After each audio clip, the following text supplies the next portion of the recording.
Hello बच्चों, कैसे हैं आप? मैं उम्मीद करती हूँ आप अच्छे होंगे जहाँ भी होंगे और स्वस्थ होंगे। आज हम पढ़ने जा रहे हैं अध्याय नंबर 11, जिसका नाम है कार्य तथा ऊर्जा। ठीक है, यानी वर्क इन एनर्जी। तो देखिए बच्चों, ये जो अध्याय है आपका, ये है 5 मार्क्स का। यानी इस अध्याय को पढ़ने के बाद आप 5 अंक अर्जित कर सकते हैं। तो 5 अंक देखिए आपके कम नहीं होते हैं, बहुत हैं, बहुत ज़्यादा हैं। तो इसलिए हम कोशिश करेंगे, अपनी पूरी कोशिश करेंगे कि हम ये 5 नंबर इस अध्याय में से अर्जित कर सकें। ओके, तो इसी के साथ चलिए शुरू करते हैं आज का अध्याय। अध्याय 11, कार्य तथा ऊर्जा, यानी कि वर्क एंड एनर्जी। पिछले कुछ अध्यायों में हम वस्तुओं की गति के वर्णन करने के तरीकों, गति का कारण, गुरुत्वाकर्षण के बारे में हम बात कर चुके हैं, पढ़ चुके हैं। तो कार्य यानी वर्क एक दूसरा अवधारणा है जो हमें बहुत सारे जो प्राकृतिक घटनाओं को समझने तथा उनकी व्याख्या करने में हेल्प करती है। ऊर्जा तथा शक्ति का जो कार्य से निकट संबंध है, इस अध्याय में हम इन अवधारणाओं के बारे में ही अध्ययन करेंगे। तो देखिए, आपको पता है सभी जीवों को भोजन की आवश्यकता होती है, बिल्कुल होती है। बिना भोजन के तो कैसे सरवाइव करेंगे? और जीवित रहने के लिए सभी सजीवों को बहुत सारी मूलभूत गतिविधियां करनी पड़ती हैं। ठीक है, तो इन गतिविधियों को हम कहते हैं जैव प्रक्रम। इन प्रक्रमों के लिए ऊर्जा जो है हम भोजन से प्राप्त करते हैं। ठीक है, जैसे खेलना है, गाना है, पढ़ना है, इन सभी के लिए हमें कूदना, इन सभी के लिए हमें ऊर्जा की आवश्यकता होती है। और ऊर्जा हमें कहाँ से मिलती है? भोजन से मिलती है। और जो आपके कठिन कठिन क्रियाकलाप होते हैं उनमें तो और ज्यादा ऊर्जा की जरूरत होती है ना। अब जंतु भी जो है बहुत सारे क्रियाकलाप करते रहते हैं, क्रियाकलापों में व्यस्त रहते हैं। जैसे कि वो भी क्या करते हैं? कूदते हैं, दौड़ते हैं। ठीक है, उनको भी लड़ना पड़ता है, लड़ाई करनी पड़ती है अपने शत्रुओं से। ठीक है, अपने दुश्मनों से बचने के लिए, भोजन को खोजना है, अपने लिए सुरक्षित आवास को ढूंढना है। तो इन सभी क्रियाकलापों के लिए उन्हें भी ऊर्जा की जरूरत होती है। ठीक है, अब मशीनों के बारे में सोचिए जरा। ठीक है, तो क्या मशीनों को भी ऊर्जा की जरूरत होती है? देखिए, जैसे आपके कुछ इंजन को पेट्रोल या डीजल की आवश्यकता होती है। क्यों होती है? सजीवों और मशीनों की ऊर्जा में आवश्यकता क्यों होती है? ठीक है, तो सबसे पहले हम जानते हैं कार्य के बारे में। कार्य किसे कहते हैं? अच्छा, हम सोचते हैं कि हम डेली कुछ ना कुछ काम कर रहे होते हैं। हम स्कूल का होमवर्क कर रहे होते हैं, अपने घर में अपनी माता का हाथ बटा रहे होते हैं, किसी भी काम, तो हम सोचते हैं ये हम कार्य कर रहे हैं। ठीक है, लेकिन विज्ञान की भाषा में कार्य जो है, यानी जो हम वर्क कर रहे हैं, उसकी परिभाषा अलग है। ठीक है, तो इस बात को स्पष्ट करने के लिए हम पहले कुछ उदाहरणों पर विचार करते हैं। ठीक है, तो पहला है कठोर काम करने के बावजूद कुछ अधिक कार्य नहीं। जैसे कमली की एग्जाम्पल दिया है, वो परीक्षा की तैयारी कर रही है। ठीक है, बहुत सारा समय वो पढ़ने पे बिता रही है, किताबें पढ़ रही है, चित्र बना रही है, अपने विचारों को सुव्यवस्थित कर रही है ना। और प्रश्न पत्रों को इकट्ठा कर रही है, कक्षाओं में जाती है, कक्षा में उपस्थित रहती है, अपने जो फ्रेंड्स के साथ जो उसकी समस्या है उन पे विचार विमर्श कर रही है। ठीक है, तो इन सारे चीजों पे उसने क्या किया? बहुत सारी उसने एनर्जी वेस्ट की, बहुत सारी मतलब एनर्जी का व्यय किया, है ना। तो सामान्य बोलचाल में हम वो बहुत काम कर रही है, बहुत कठोर काम कर रही है ना, क्योंकि बहुत मेहनत कर रही है वो अपनी परीक्षा के लिए। लेकिन अगर हम वैज्ञानिक परिभाषा की बात करें तो इस कठोर काम में बहुत थोड़ा सा कार्य है। कठोर काम में जो काम उसने किया है, कार्य बिल्कुल जरा सा सम्मिलित है। और अगर आप एक बड़ी सी चट्टान को धकेल रहे हैं, ठीक है, अब आपको लग रहा है मैं तो बहुत कड़ी मेहनत कर रहा हूँ, कड़ी परिश्रम कर रहा हूँ। ठीक है, और माना आपने उस पर बहुत ज़्यादा उस पर आपने प्रयास किए, उसको धकेलने की कोशिश की, आप पसीना पसीना हो गए, थक गए, बिल्कुल थक के चूर हो गए, लेकिन वो चट्टान ज़रा सी भी नहीं हिली। तो और आप बिल्कुल पूरी तरह से थक चुके, आपने चट्टान पे कोई कार्य नहीं किया। क्यों? क्योंकि चट्टान अपनी जगह से ही नहीं हिली, उसका विस्थापन नहीं हुआ। आपने जैसे सर पे एक भारी सा बोझ रखा हुआ है, ठीक है, आप कुछ मिनट तक या खड़े रहते बिना हिले डुले, आप थक जाते हैं। आप तो सोचते हैं अरे मैंने तो बहुत ज़्यादा एनर्जी यहाँ पे वेस्ट कर दी, मैं तो बड़ी देर से सर पे लेके खड़ा हो रखा था, मैं तो कितना थक गया हूँ। लेकिन क्या आपको ऐसा लगता है कि आपने उस बोझे पे कुछ कार्य किया? बिल्कुल भी नहीं किया है, क्योंकि वो बोझा जो है, क्या उसकी जगह, उसकी स्थिति में कोई चेंजेस आए? क्या उसने विस्थापन किया? नहीं किया।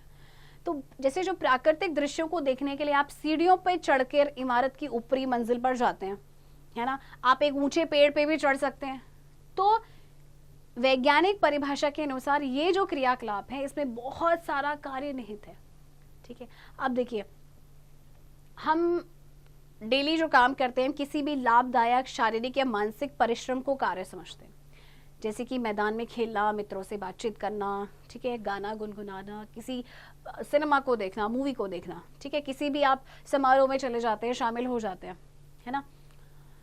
तो कार्य क्या होता है एक्चुअली, वो इस बात पे निर्भर करता है कि हम उसे कैसे परिभाषित करें। तो विज्ञान में हम कार्य शब्द को कैसे, किस प्रकार से प्रयोग करते हैं, किस प्रकार से परिभाषित करते हैं, देखिए इसके लिए कुछ क्रियाकलाप करते हैं, फिर जानते हैं इसके बारे में।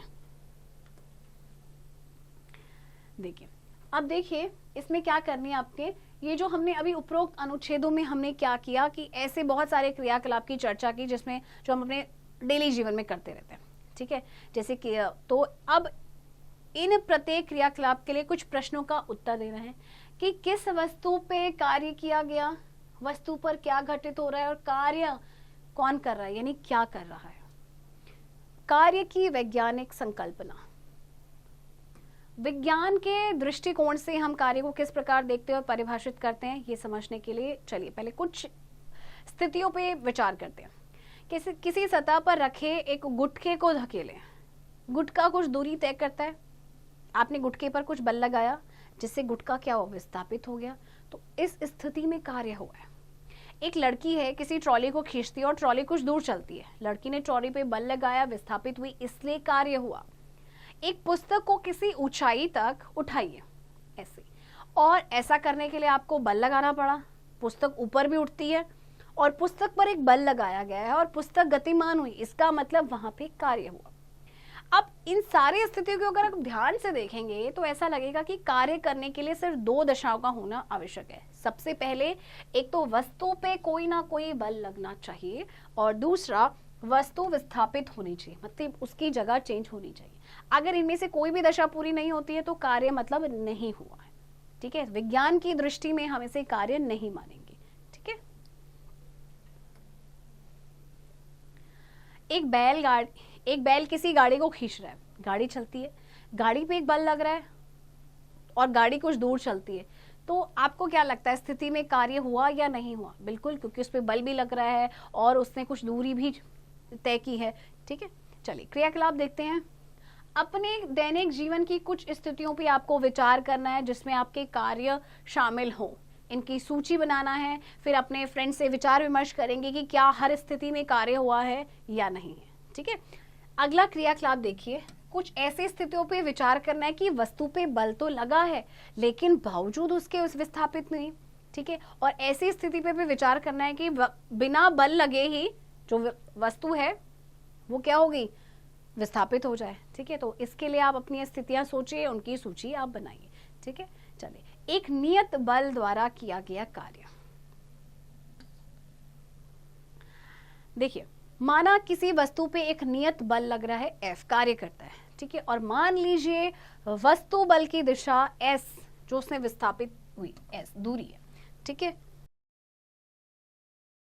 और W जो है आपका वो किया गया कार्य है।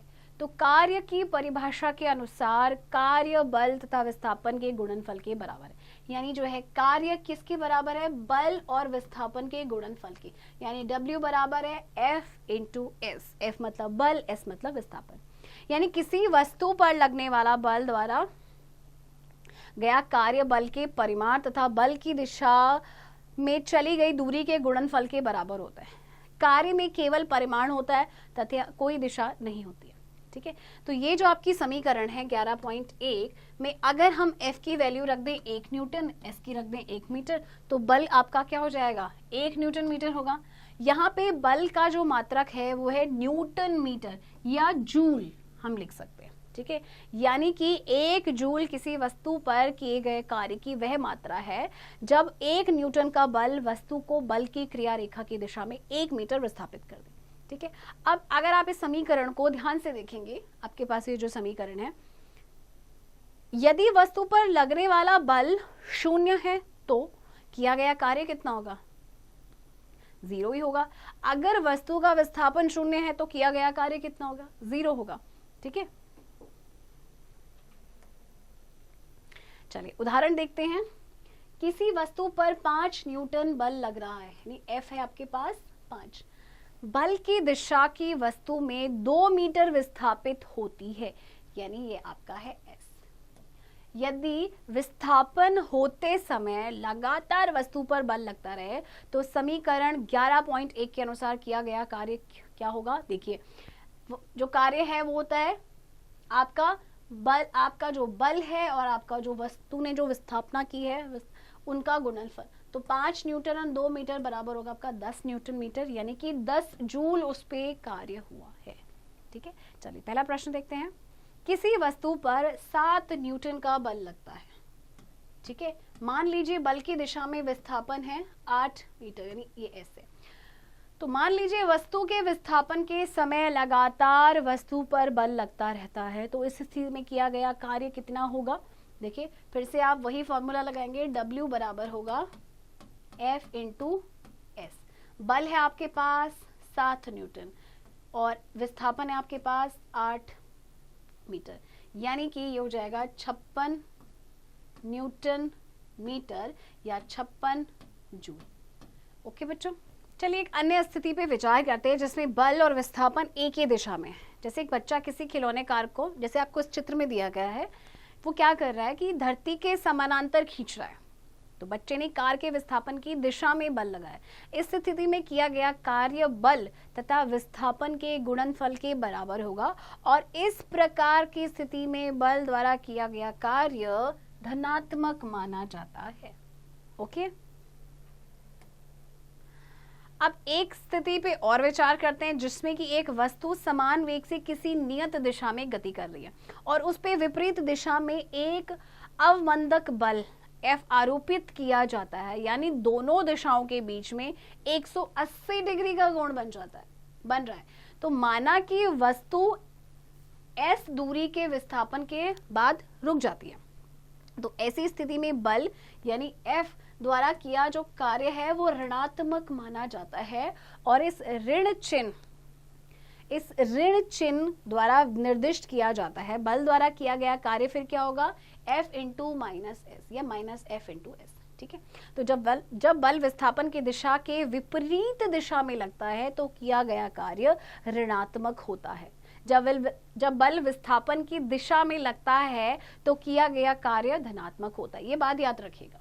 ठीक है, जब बल विस्थापन की दिशा के विपरीत दिशा में लगता है तो किया गया कार्य ऋणात्मक, और जब बल विस्थापन की दिशा में लगता है तो किया गया कार्य आपका धनात्मक होता है। ठीक है, तो देखिए यहां से स्पष्ट है कि किसी भी बल द्वारा किया गया कार्य धनात्मक या ऋणात्मक दोनों में से कोई एक हो सकता है। ठीक है, तो चलिए एक क्रियाकलाप करते हैं। किसी वस्तु को ऊपर उठाना है। अब आपके द्वारा वस्तु पर लगाए गए बल के द्वारा कार्य किया गया, वस्तु ऊपर की ओर चलती है, आपके द्वारा लगाया गया बल विस्थापन की दिशा में है, तथापि वस्तु पे गुरुत्वीय बल भी तो कार्यरत है, वो भी तो उस पर कार्य कर रहा है। इनमें से कौन सा बल धनात्मक कार्य कर रहा है, कौन सा बल ऋणात्मक कार्य कर रहा है?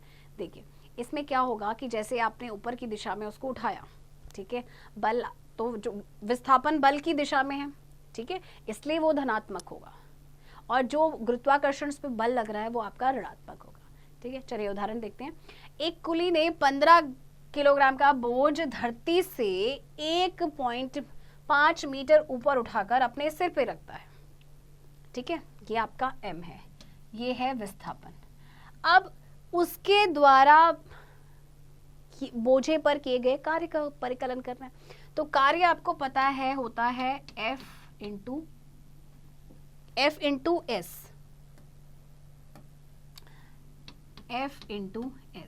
ठीक है, तो देखिए यहाँ पे हम F लेंगे mg। ठीक है, तो आपका क्या हो जाएगा फिर ये mg इंटू एस, क्योंकि हमने F की जगह रख दिया है mg। अब देखिए m कितना है 15 ग्राम, 10 g की वैल्यू है और 1.5 है विस्थापन। तो यहाँ से आपका आ जाएगा 225 जूल, यानी कुली द्वारा बोझे पर किया गया कार्य कितना है, 225 जूल है। ठीक है, चलिए प्रश्न देखते हैं। पहला, हम कब कहते हैं कि कार्य किया गया है? कब कहते हैं? जब किसी वस्तु पे बल लगता है और वो विस्थापित होती है। ओके, चलिए अगला टॉपिक है हमारे पास ऊर्जा। अब सोचिए, क्या ऊर्जा के बिना संभव है? असंभव है। ऊर्जा की जरूरत हर दिन बढ़ती जा रही है। तो इतनी जो ऊर्जा है हम कहाँ से प्राप्त करते हैं जब हर दिन इसकी जरूरत बढ़ती जा रही है? तो सूरज यानी सूर्य हमारे लिए ऊर्जा का सबसे बड़ा प्राकृतिक स्रोत है। हमारे ऊर्जा के बहुत से स्रोत सूर्य के व्युत्पन्न होते हैं। हम परमाणुओं के नाभिकों से, पृथ्वी के आंतरिक भागों से या ज्वार भाटों से भी ऊर्जा प्राप्त कर सकते हैं। ओके, चलिए एक क्रियाकलाप देखते हैं। ऊर्जा के कुछ स्रोतों को ऊपर दिया गया है, यहाँ पर जो लिखा गया है। ठीक है, ऊर्जा के अनेक अन्य स्रोत भी हैं, इनकी आपने सूची बनानी है और फिर छोटे समूह में विचार विमर्श करना है कि किस प्रकार ऊर्जा के कुछ स्रोत सूर्य के ही कारण हैं और क्या ऊर्जा के कुछ ऐसे स्रोत भी हैं जो सूर्य के कारण नहीं। तो इस पे आप विचार विमर्श जरूर करेंगे और एक सूची जरूर बनाएंगे। ओके, ऊर्जा शब्द का प्रयोग हम अपने दैनिक जीवन में होता रहता है, किंतु विज्ञान में इसका एक निश्चित और परिशुद्ध अर्थ है। ठीक है, तो चलिए कुछ एग्जाम्पल देखते हैं। जैसे तीव्र वेग से गतिशील क्रिकेट की गेंद स्थिर विकेटों से टकराती है तो विकेट दूर जा गिरते हैं। इसी तरह से जब हम किसी वस्तु को किसी निश्चित ऊंचाई तक उठाते हैं तब उसमें कार्य करने की क्षमता समाहित हो जाती है। आपने ये भी देखा होगा कि ऊंचाई तक उठाया गया हथौड़ा जब लकड़ी के किसी टुकड़े पे हम रखी हुई कील पर प्रहार करते तो कील को लकड़ी में ठोक देता है। बच्चों को आपने देखा होगा खिलौनों में चाबी भरते हुए, जो खिलौना कार होती है, तो जब खिलौना किसी फर्श पे रखा जाता है तो वह गति करने लगता है ना। और जब किसी गुब्बारे में हवा भर के उसे दबाते हैं तो उसकी आकृति में परिवर्तन होता है। ये तो आपने अक्सर देखा होगा, गुब्बारे में हवा भरते हैं, उसको थोड़ा सा दबाते हैं तो उसका आकार जो है, आकृति में थोड़ा सा चेंजेस आ जाते हैं।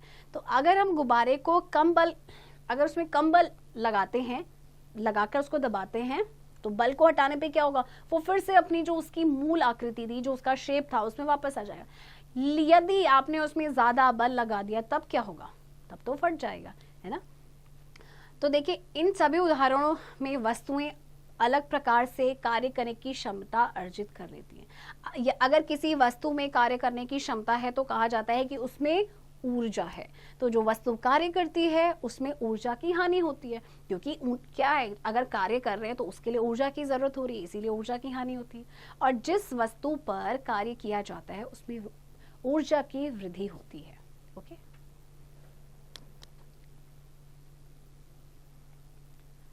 अच्छा, किसी वस्तु में अगर ऊर्जा है तो वो कैसे कार्य करती है?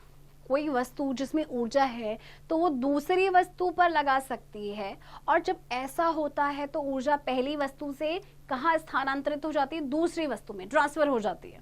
ठीक है, जबकि दूसरी वस्तु क्योंकि कुछ ऊर्जा ग्रहण कर रही है तो वो गति में आ सकती है। तो इस तरह से पहली वस्तु में कार्य करने की क्षमता है, और इसका मतलब हुआ कि कोई भी वस्तु जिसमें ऊर्जा है वो क्या कर सकता है, वो कार्य कर सकती है।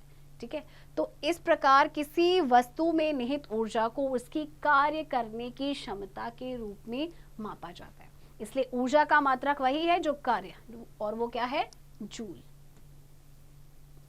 ठीक है, चलिए ऊर्जा के रूप।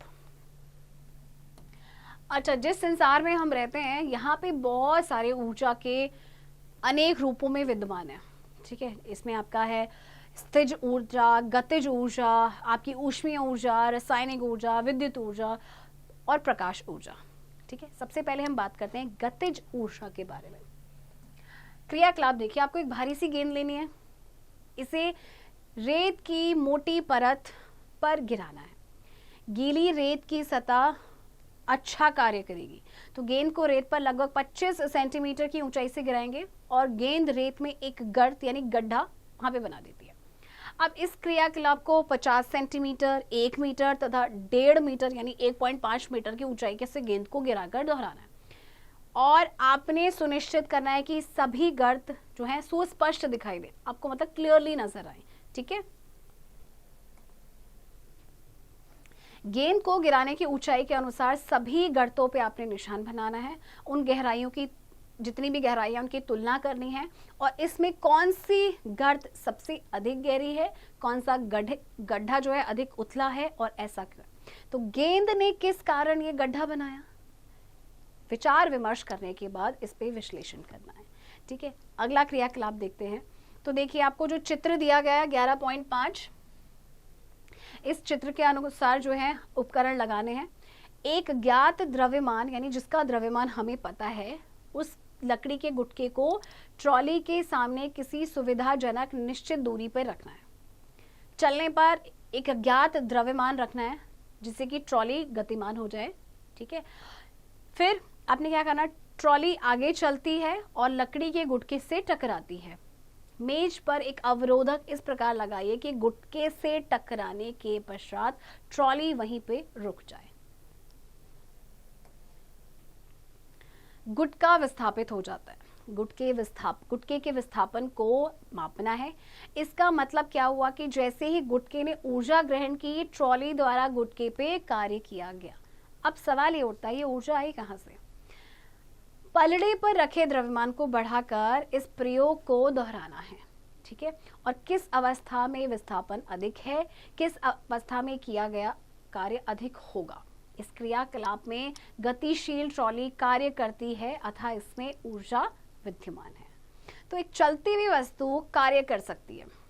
एक तेज चलती वस्तु अपने सदृश अपेक्षाकृत धीमी चलती है हुई वस्तु से अधिक कार्य करती है। तो एक गतिशील गोली, बहती हुई हवा, घूमता हुआ पहिया और एक गतिशील पत्थर, ये सभी कार्य कर सकते हैं। ठीक है, गोली लक्ष्य को कैसे भेद पाती है, बदली हुई हवा पवन की चक्की को, पंखुड़ियों को कैसे घुमा पाती है। मतलब क्या है इसका कि जो गतिशील वस्तुएं होती हैं उन सभी में ऊर्जा होती है। गिरता हुआ नारियल है, गतिशील कार है, पत्थर जो लुढ़क रहा है, उड़ता हुआ हवाई जहाज है, बहता हुआ पानी, बहती हुई हवा, दौड़ता हुआ खिलाड़ी, इन सभी में कौन सी ऊर्जा है, गतिज ऊर्जा है। याद रखिएगा। तो अगर हम इसे संक्षेप में कहें, किसी वस्तु में उसकी गति के कारण निहित ऊर्जा को कहा जाता है गतिज ऊर्जा, और किसी वस्तु की गतिज ऊर्जा उसकी चाल के साथ बढ़ती है। जैसे जैसे उसकी चाल बढ़ेगी उसकी गतिज ऊर्जा भी बढ़ेगी। ओके बच्चों, और ये जरूर याद रखेगा कि गतिज ऊर्जा जो है वो किसी भी वस्तु में उसके गति के कारण ही निहित होती है। ओके,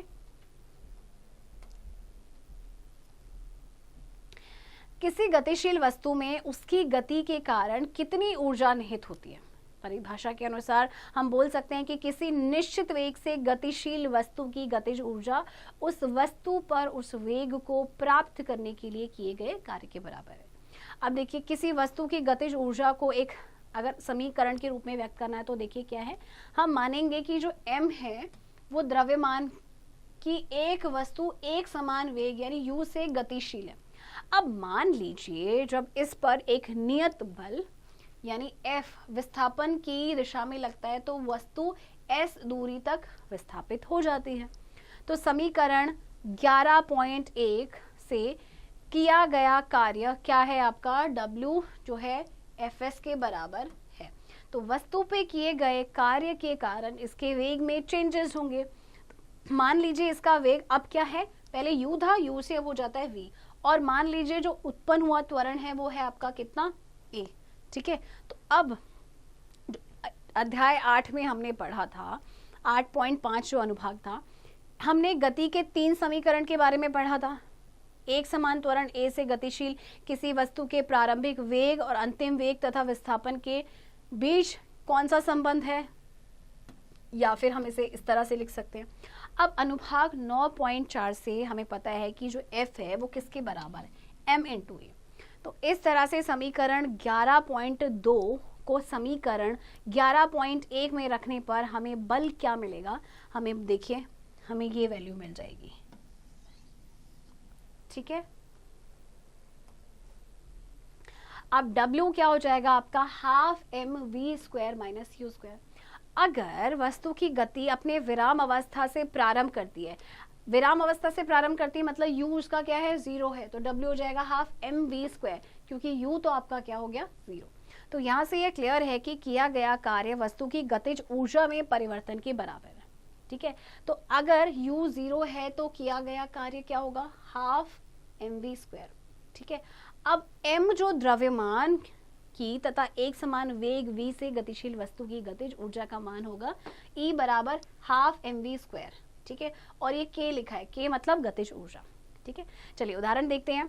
15 किलोग्राम द्रव्यमान की वस्तु, यानी ये है आपका m की वस्तु 4 मीटर प्रति सेकंड के एक समान वेग से गतिशील होती है, तो वस्तु की गतिज ऊर्जा कितनी होगी, ठीक है। तो ये है आपका v। गतिज ऊर्जा का फॉर्मूला देखिए क्या है आपके पास, हाफ mv²। हाफ m आपके पास कितना है, 15, और v है आपके पास कितना, 4, 4 का स्क्वायर, तो हाफ इंटू 15, 4 का स्क्वायर होता है 16, ये आपका 8 से कटेगा और फिर आपका आ जाएगा कितना, 120 जूल, यानी कि वस्तु की गतिज ऊर्जा कितनी है, 120 जूल है। ओके बच्चों, इसी तरह से आप बाकी उदाहरणों का अभ्यास करेंगे। चलिए पहला प्रश्न देखते हैं क्या कहता है। किसी वस्तु की गतिज ऊर्जा क्या होती है, अभी अभी आपको बताया है गतिज ऊर्जा क्या होती है, उसमें होने वाली गति, जो गतिशील जो चीजें होती हैं उसमें जो गति होती है उसमें क्या होता है, आपकी गतिज ऊर्जा निहित होती है। ओके चलिए अब अगली ऊर्जा के बारे में पढ़ते हैं, जो है आपकी स्थितिज ऊर्जा, ठीक है। क्रियाकलाप देखते हैं।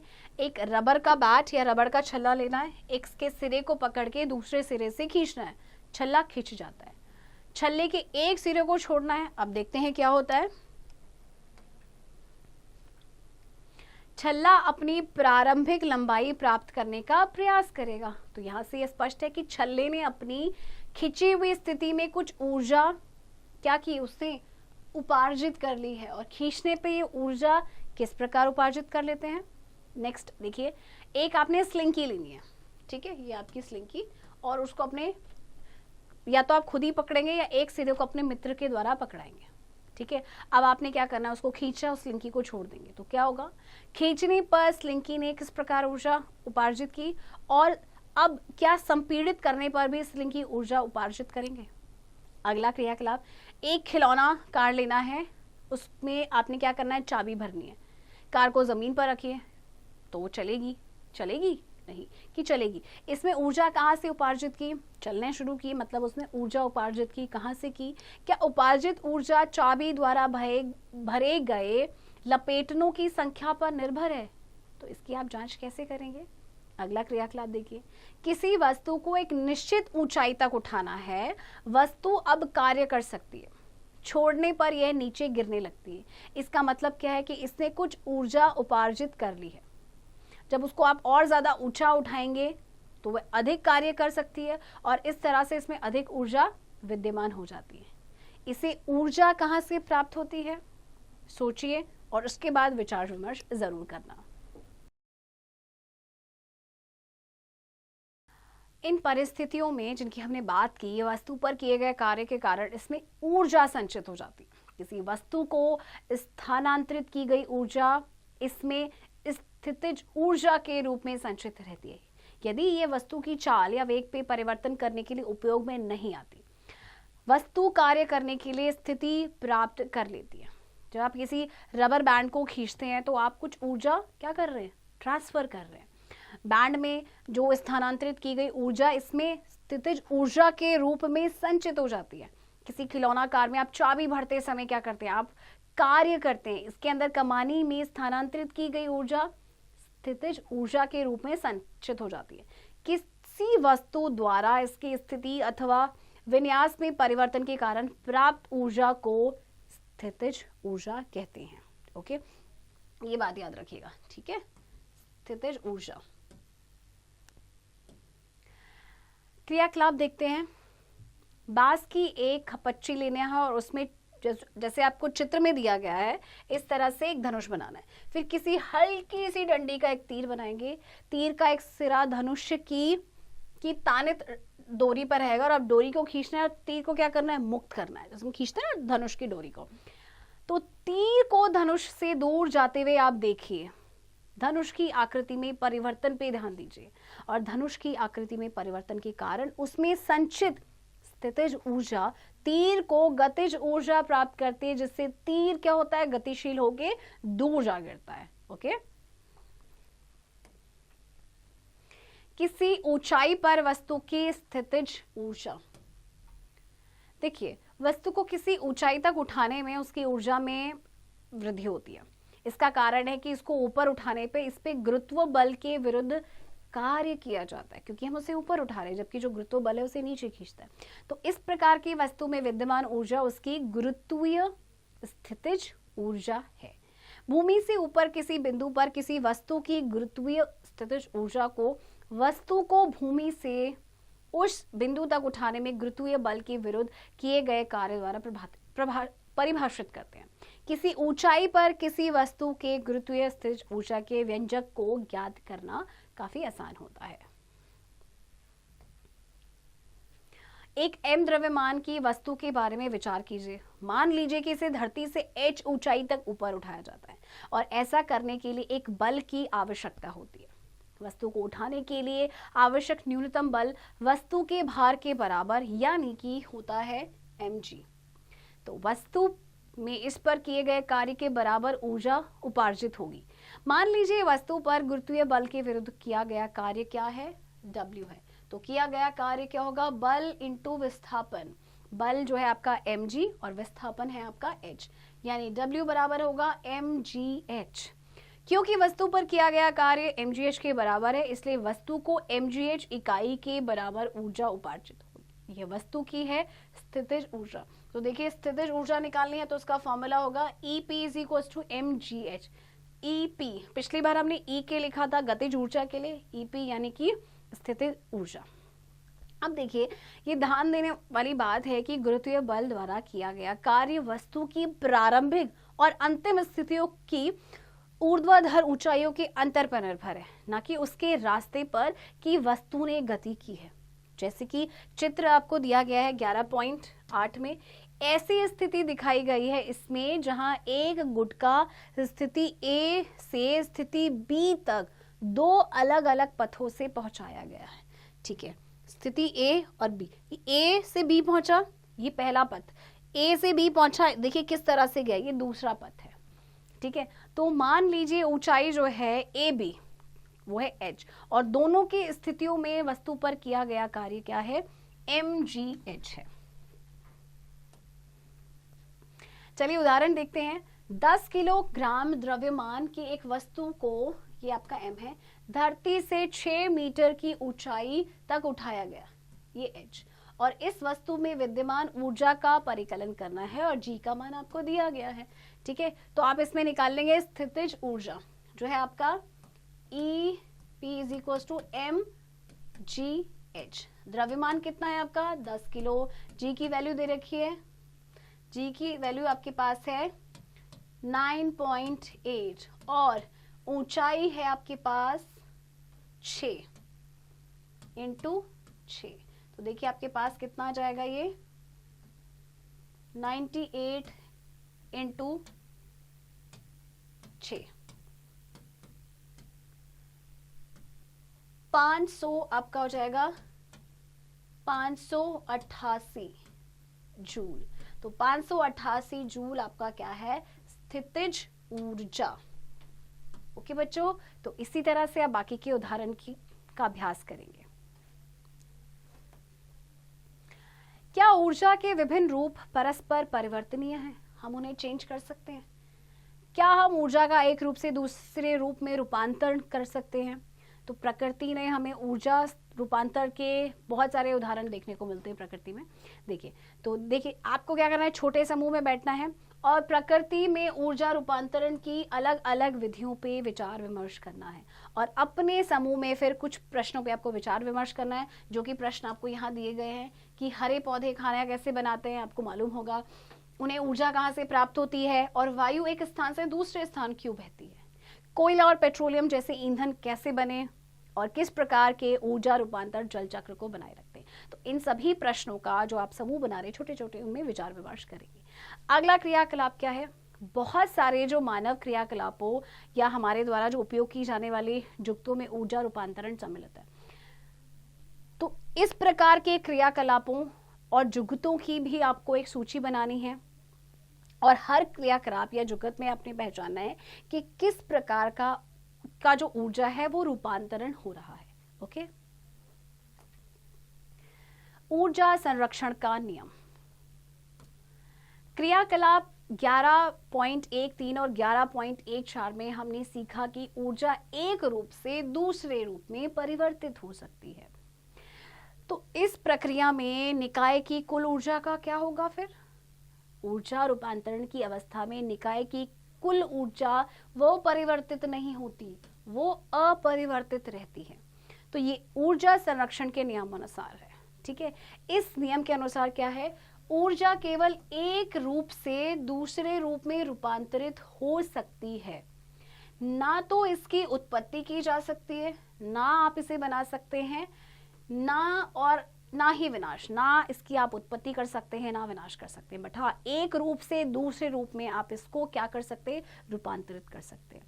रूपांतरण के पहले व रूपांतरण के पश्चात जो कुल ऊर्जा है वो हमेशा अचर रहती है, कांस्टेंट रहती है।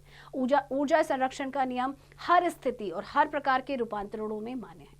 ठीक है, तो एक सरल सा उदाहरण पे आप विचार कर सकते हैं, जैसे कि मान लीजिए m द्रव्यमान की वस्तु h ऊंचाई से स्वतंत्रता पूर्वक गिराई जाती है। तो पहले जो है स्थितिज ऊर्जा जो होगी mgh है, तो गतिज ऊर्जा क्या होगी? उस टाइम पे गतिज ऊर्जा शून्य होगी। शून्य क्यों है गतिज ऊर्जा? ये शून्य है क्योंकि इसका प्रारंभिक वेग ही शून्य है। इस प्रकार वस्तु की कुल ऊर्जा होगी mgh, और जब ये वस्तु गिरती है तो इसकी स्थितिज ऊर्जा गतिज ऊर्जा में परिवर्तित हो जाती है। ठीक है, और अगर किसी दिए हुए क्षण पर वस्तु का वेग v है तो गतिज ऊर्जा आपको पता है वो क्या होगा? Half mv²। वस्तु जैसे जैसे नीचे गिरती है इसकी स्थितिज ऊर्जा कम होती जाती है और लेकिन उसकी गतिज ऊर्जा बढ़ती जाती है। ये याद रखिएगा, वस्तु जैसे जैसे नीचे गिरेगी उसकी पोटेंशियल एनर्जी यानी स्थितिज एनर्जी ऊर्जा कम होगी और गतिज ऊर्जा बढ़ती जाती है। तो जब जैसे ही जो वस्तु है वो धरती पे पहुंचने वाली होती है तो इसका h क्या होगा? 0 हो जाएगा। तो इस अवस्था में वस्तु का जो अंतिम वेग वो क्या हो? v अधिकतम हो जाता है। इसलिए अब जो आपकी गतिज ऊर्जा है वो अधिकतम और स्थितिज ऊर्जा आपकी बिल्कुल न्यूनतम होगी। तो सभी बिंदुओं पर वस्तु की जो स्थितिज ऊर्जा और जो गतिज ऊर्जा का योग समान रहता है, यानी कि स्थितिज ऊर्जा जमा गतिज ऊर्जा इज इक्वल टू अचर। तो किसी वस्तु की गतिज ऊर्जा तथा स्थितिज ऊर्जा का योग उसकी कुल यांत्रिक ऊर्जा है। देखिए, जब हम देखते हैं कि किसी पिंड के जो मुक्त रूप से गिरते समय उसके रास्ते में किसी बिंदु पर स्थितिज ऊर्जा में जितनी कमी होती है गतिज ऊर्जा में उतनी ही वृद्धि होती है। मतलब जितनी स्थितिज ऊर्जा कम होगी गतिज ऊर्जा उतनी ही ज्यादा बढ़ेगी। ठीक है, यहाँ पिंडों की गति पर वायु प्रतिरोध के प्रभाव आदि की उपेक्षा की गई है। तो इस तरह से जो गुरुत्वीय स्थितिज ऊर्जा का गतिज ऊर्जा में निरंतर लगातार रूपांतरण होता रहता है। ठीक है, एक क्रियाकलाप आपको दिया गया है, 20 किलोग्राम द्रव्यमान का कोई पिंड 4 मीटर की ऊंचाई से मुक्त रूप से गिर रहा है, फ्रीली गिर रहा है। तो ये जो सारणी है, सारणी के अनुसार हर स्थिति में आपको स्थितिज ऊर्जा और गतिज ऊर्जा की गणना करके सारणी में ये जो आपको रिक्त स्थान दे रखे हैं इनकी आपने क्या करना है? इनकी स्थानों को आपने भरना है। ठीक है, और इसमें g का मान जो है आपने लेंगे 10 मीटर पर सेकेंड स्क्वायर। ठीक है, कार्य करने की दर। अच्छा देखिए, हम क्या जितने भी हम हैं अपने आसपास किसी को देखते हैं, क्या हर कोई एक ही दर से कार्य करता है? क्या मशीनें ऊर्जा का उपयोग और रूपांतरण एक समान दर से करती हैं? अभिकर्ता यानी जो एजेंट जो ऊर्जा रूपांतरित करते हैं वो अलग अलग दर से कार्य करते हैं। ठीक है, क्रियाकलाप से समझते हैं। दो बच्चे मान लीजिए ए तथा बी के बारे में विचार करना है और मान लीजिए कि दोनों का द्रव्यमान भी सेम है, दोनों रस्से पर अलग अलग चढ़ना प्रारंभ करते हैं, दोनों ही 8 मीटर की ऊंचाई तक पहुंचते हैं और मान लीजिए इस कार्य को करने में ए लेता है 15 सेकेंड और बी लेता है 20 सेकेंड। तो हर बच्चे द्वारा जो कार्य किया गया है वो कितना है, ठीक है। और किया गया कार्य समान है, तथापि ए ने कार्य करने के लिए बी की अपेक्षा कम समय लिया। और किस बच्चे ने दिए हुए समय, मान लीजिए 1 सेकेंड में अधिक कार्य किया, तो इसे आप निकाल सकते हैं, ठीक है। तो एक कोई भी शक्तिशाली व्यक्ति होगा, किसी दिए हुए कार्य को कम समय में पूरा कर सकता है। और अधिक शक्तिशाली वाहन क्या होगा, वो कम शक्तिशाली वाहन की अपेक्षा हमें किसी यात्रा को कम समय में पूरी करा सकता है। जैसे कि हम मोटर बाइक या मोटर कार जैसी मशीनों की शक्ति के बारे में बात करते हैं। इन वाहनों के वर्गीकरण का आधार क्या है कि कितनी तेजी से ये ऊर्जा का परिवर्तन करते हैं या कार्य करते हैं। शक्ति किसी दिए गए कार्य की गति को मापती है, अर्थात कितना कार्य कितनी शीघ्रता या देर से किया गया है। शक्ति की परिभाषा देखिए क्या है, कार्य करने की दर या ऊर्जा रूपांतरण की दर को शक्ति कहते हैं, पावर। यदि कोई अभिकर्ता यानी एजेंट टी समय में डब्ल्यू कार्य करता है तो शक्ति का क्या मान होगा, शक्ति होता है कार्य अपॉन समय, यानी कार्य अपॉन नीचे हम समय रखेंगे तो हमें शक्ति यानी पावर मिल जाएगा। ओके, तो यहां से आपके पास फॉर्मूला आ जाएगा, P बराबर है W अपॉन में T। शक्ति का मात्रक है वॉट और इसका प्रतीक होता है W कैपिटल, ठीक है। ये मात्रक जेम्स वॉट के सम्मान में रखा गया। अब ये वॉट उस अभिकर्ता की शक्ति है जो 1 सेकेंड में 1 जूल कार्य करता है। हम ये भी कह सकते हैं यदि ऊर्जा के उपयोग की दर 1 जूल पर सेकेंड हो तो शक्ति 1 वॉट होगी। 1 वॉट बराबर है 1 जूल प्रति सेकेंड, ठीक है। अब ऊर्जा का स्थानांतरण की उच्च दरों को किलोवाट में हम व्यक्त करते हैं। जैसे 1 किलोवाट होता है आपका 1000 वॉट के बराबर, 1 किलोवाट होता है आपका 1000 वॉट या 10,000 जूल पर सेकेंड के बराबर। किसी भी अभिकर्ता या एजेंट की शक्ति समय के साथ बदल सकती है। इसका मतलब क्या है कि अभिकर्ता अलग समय अंतरालों में अलग अलग दरों से कार्य कर सकता है। इसीलिए औसत शक्ति की अवधारणा लाभप्रद है, यानी कि हमें औसत शक्ति उस समय में निकालनी चाहिए। और औसत शक्ति को हम कुल उपयोग की गई ऊर्जा को कुल लिए गए समय से विभाजित कर प्राप्त कर सकते हैं। ओके, चलिए उदाहरण देखते हैं।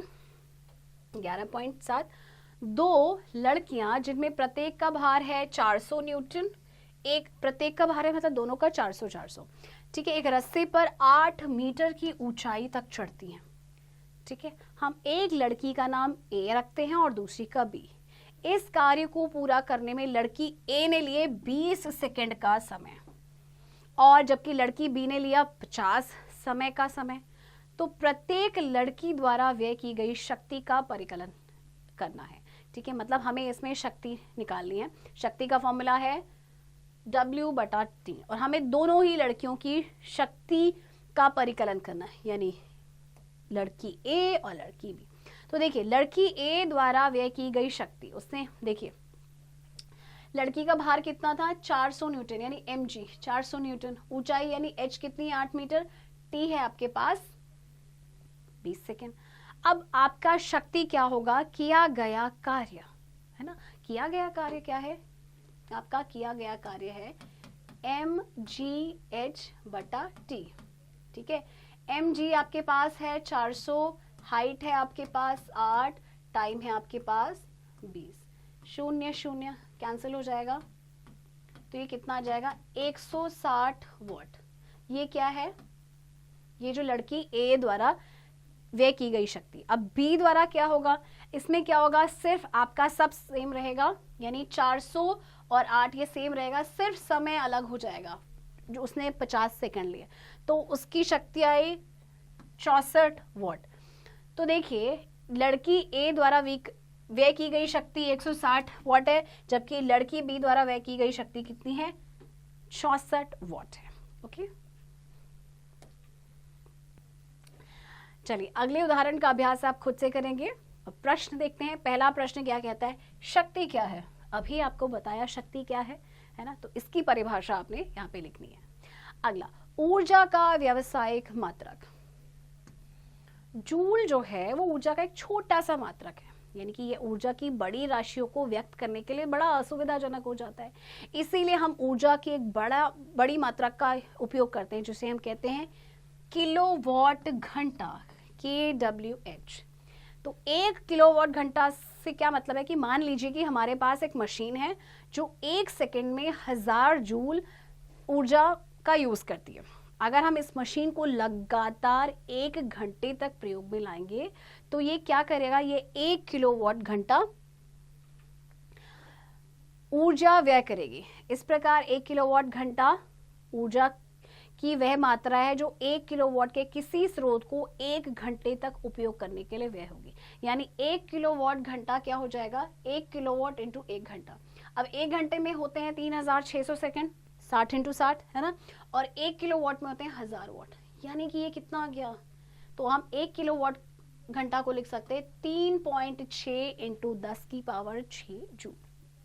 घरों में या उद्योगों में या व्यावसायिक संस्थानों में व्यय होने वाली ऊर्जा को किलोवाट घंटा में व्यक्त करते हैं।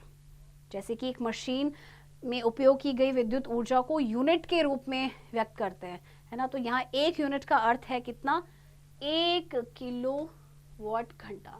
जैसे जो हम बिजली खपत करते हैं, हमारा जो बिल आता है वो भी यूनिट्स में आता है आपका। ओके, चलिए एक उदाहरण देखते हैं। 60 वाट का एक विद्युत बल्ब है, 60 वाट का, और वो प्रतिदिन कितने घंटे चलता है, 6 घंटे उपयोग किया जाता है। अब बल्ब द्वारा की गई ऊर्जा की यूनिटों का परिकलन करना है, ठीक है। अच्छा, विद्युत बल्ब की शक्ति कितनी है, देखिए वो है आपकी कितनी, 60 वाट, ठीक है। और इसको किलोवाट में चेंज करेंगे तो आपके पास आ जाएगा 0.06 किलोवाट। ओके, क्रियाकलाप देखते हैं।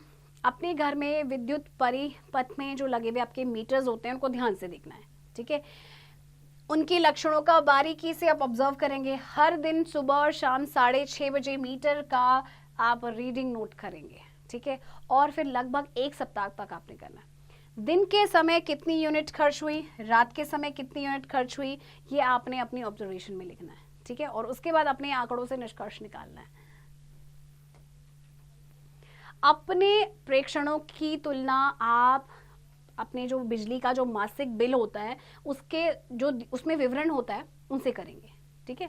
और किसी विशेष विद्युत उपकरण द्वारा व्यय होने वाली विद्युत ऊर्जा का आकलन भी किया जा सकता है। इसके लिए अलग अलग उपकरणों में के जो ज्ञात वॉट्स हैं आपके, वोल्टेज तथा उनके उपयोग के समयों को सारणीबद्ध कर किया जा सकता है, ठीक है। तो चलिए हम देखते हैं हमने इस पाठ में क्या पढ़ा। किसी पिंड पर किया गया कार्य उस पर लगाए गए बल के परिमाण व बल की दिशा में उसके द्वारा तय की गई दूरी के गुणनफल से परिभाषित होता है। कार्य का मात्रक जूल है, अर्थात 1 जूल बराबर है 1 न्यूटन इंटू 1 मीटर। किसी पिंड का विस्थापन 0 है तो बल द्वारा उस पिंड पर किया गया कार्य 0 होगा। यदि किसी वस्तु में कार्य करने की क्षमता हो तो यह कहा जाता है कि उसमें ऊर्जा है। ऊर्जा का मात्रक वही है जो कार्य का है, और वो क्या है, जूल। किसी गतिमान पिंड में उसकी गति के कारण ऊर्जा को गतिज ऊर्जा कहते हैं। v वेग से गतिशील किसी m द्रव्यमान की वस्तु की गतिज ऊर्जा ½ mv² के बराबर होती है, और वस्तु द्वारा उसकी स्थिति अथवा आकृति में परिवर्तन के कारण प्राप्त ऊर्जा को स्थितिज ऊर्जा कहते हैं। पृथ्वी के तल से h ऊंचाई तक उठाई गई किसी m द्रव्यमान की वस्तु की गुरुत्वीय स्थितिज ऊर्जा mgh होगी। ऊर्जा संरक्षण नियम के अनुसार ऊर्जा का केवल एक रूप से दूसरे रूप में रूपांतरण हो सकता है। इसकी ना तो उत्पत्ति की जा सकती है ना ही विनाश। रूपांतरण के पहले व रूपांतरण के पश्चात कुल ऊर्जा सदैव अचर रहती है। प्रकृति में ऊर्जा विभिन्न रूपों में विद्यमान रहती है, जैसे गतिज ऊर्जा, स्थितिज ऊर्जा, ऊष्मीय ऊर्जा, रासायनिक ऊर्जा आदि। किसी वस्तु की गतिज तथा स्थितिज ऊर्जाओं के योग को उसकी कुल यांत्रिक ऊर्जा कहते हैं। कार्य करने की दर को शक्ति कहते हैं, और शक्ति का अस्थायी मात्रक वाट है। 1 वाट बराबर होता है 1 जूल पर सेकेंड। 1 किलोवाट की दर से 1 घंटे में व्यय हुई ऊर्जा 1 किलोवाट घंटा के बराबर होती है। चलिए अभ्यास में पहला प्रश्न देखते हैं। निम्न सूचीबद्ध क्रियाकलापों को ध्यान से देखिए और अपनी कार्य शब्द की व्याख्या के आधार पर तर्क दीजिए कि इसमें कार्य हो रहा है या नहीं। सुमा एक तालाब में तैर रही है। अब सुमा जो एक तालाब में तैर रही है तो निश्चित ही तौर पे कुछ ना कुछ विस्थापन हो रहा है, इसका मतलब कार्य हो रहा है। एक गधे ने अपनी पीठ पर बोझा उठा रखा है, बस उठा रखा है, वो कहीं जा नहीं रहा है, कार्य नहीं हुआ। एक पवन चक्की कुएं से पानी उठा रही है, पानी उठा रही है मतलब कार्य हो रहा है। एक हरे पौधे में प्रकाश संश्लेषण की प्रक्रिया हो रही है, लेकिन वहां पे विस्थापन नहीं हो रहा है, इसका मतलब वहां पे कार्य नहीं हो रहा है। ओके बच्चों, एक इंजन ट्रेन को खींच रहा है तो कार्य हो रहा है, डेफिनेटली हो रहा है। अनाज के दाने सूर्य की धूप में सूख रहे हैं, कोई कार्य हो रहा है? बिल्कुल नहीं, क्योंकि ना तो उस पर बल लग रहा है ना ही विस्थापन हो रहा है। और एक पाल नाव पवन ऊर्जा के कारण गतिशील है, गतिशील का मतलब वो गति कर रही है, तो इसका मतलब बेशक इसमें कार्य हो रहा है। ओके बच्चों, तो मैं उम्मीद करती हूँ आपको ये अध्याय समझ आया होगा।